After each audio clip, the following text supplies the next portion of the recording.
This visual will help you on 15-1. This is the parent function of an exponential graph.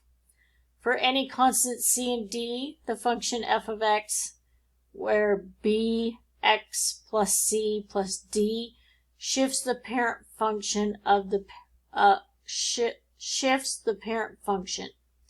So x is your variable, b, c, and d are numbers. So shifts the parent function vertically d units in the same direction as the sign of d.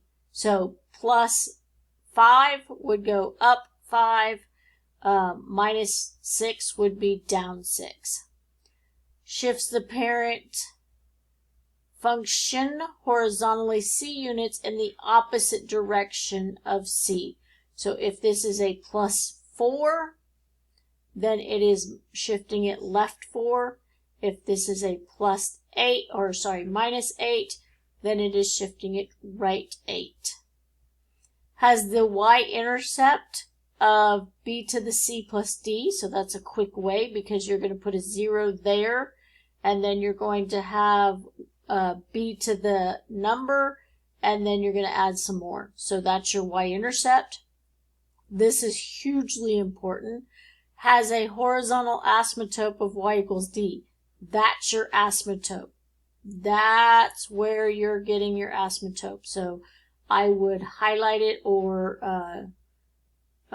be aware of it. We always had to draw it in red or highlight it. Your range is from